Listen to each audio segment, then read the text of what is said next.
এবার বাল্যবিবাহ রুখতে বিশেষ পদক্ষেপ জেলা প্রশাসনের। ইতিমধ্যে গত ফেব্রুয়ারির 2 তারিখে একটি ট্যাবলো বা ভ্রাম্যমাণ রথ উদ্বোধন করা হয়েছে জেলা প্রশাসনের তরফে। উপস্থিত ছিলেন জেলার জেলাশাসক অনিশ দাশগুপ্ত।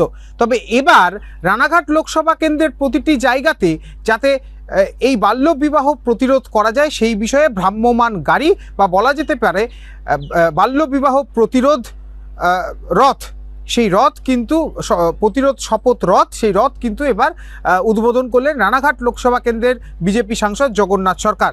উপস্থিত ছিলেন এই সংগঠন অর্থাৎ সীমা মহিলা সমিতির পক্ষ থেকে এই কাজ করা হচ্ছে এবং ঠিক সেই কারণেই সীমা মহিলা সমিতির সকল সদস্যরা উপস্থিত ছিলেন, সাধারণ ছাত্রছাত্রী এবং এলাকার যুবক যুবতীরা উপস্থিত ছিলেন এবং এই বাল্যবিবাহ সম্পর্কে তারা বিশেষ পাঠ পড়েন এই সাংসদ থেকে শুরু করে এই সংগঠনের আধিকারিকদের কাছ থেকে।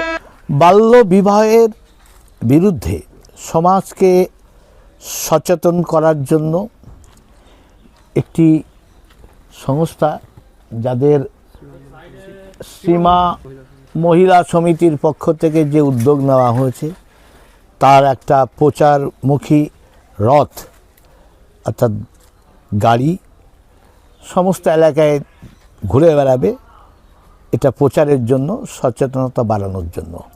আমরা জানি ভারতবর্ষ পরাধীনতার সময় বাচ্চা মেয়েদেরই বিয়ে দেওয়ার একটা প্রবণতা এসে যায়, কারণ সামাজিক সম্মানের ভয়ে তাদেরকে বিবাহ দিয়ে হস্তান্তরিত করে পিতা তিনি একটা শান্তি পেতেন। এটা কিন্তু আমাদের আগে ছিল না, ইসলামিক যুগে থেকেই এটা শুরু হয়, যার ফলে বর্তমানেও তার কিছু কুপ্রথা এখনও রয়ে গেছে গ্রামে গঞ্জে।